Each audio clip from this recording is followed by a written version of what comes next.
आसिला बड़ खबर अगस्ट 1 रु परिवर्तन होइजिबो एही जिनिस आसंतु नजर पकाइबा गुरुत्वपूर्ण परिवर्तन उपरे।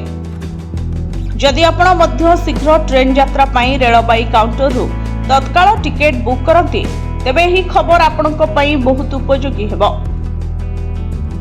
प्रायतः काउंटर रु तत्काल टिकेट पाइबा पई लोकंकु सकाळे दुई थर दौड़िबाकू पड़ुथला, प्रथमे टोकन पाइबा पई एवं तापरे टिकेट बुक करिबा पई। किंतु अगस्ट 1 2026 ठारू रेलबाई एही सुविधार अंत करबाकू जाउछे। आसंतु बुझिवा एही नियम सबु एवं एहा द्वारा यात्री माने कोन लाभ पाइबे। एबे पर्यंत व्यवस्था थिला जे काउंटर रे टोकन प्रदान करबा समय तत्काल टिकेट बुकिंग समय ठारू भिन्न थिला।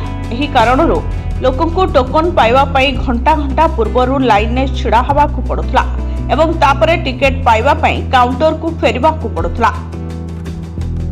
नूतन नियम अनुसार टोकन बंटन एवं तत्काल टिकेट बुकिंग आरंभ हेबार समय वर्तमान समान। एहार अर्थ हेउछि आपनकु टोकन पई सकाळु सकाळु अलगा धाड़ी रे अपेक्षा करबाकू पड़िबो नाही। स्टेशन को दुई थर धाड़ी रे ठिया हेबा किंबा बारंबार यात्रा करबा आवश्यकता दूर हेबो। एकीकृत टोकन एवं बुकिंग समय रेल स्टेशन रिजर्वेशन काउंटर रे अनावश्यक भिड़ दूर करिबो।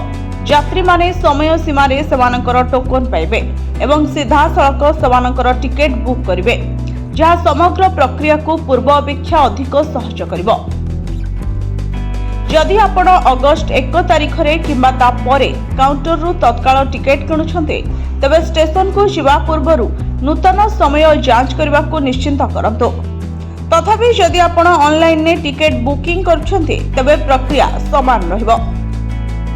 ब्यूरो रिपोर्ट सोना न्यूज।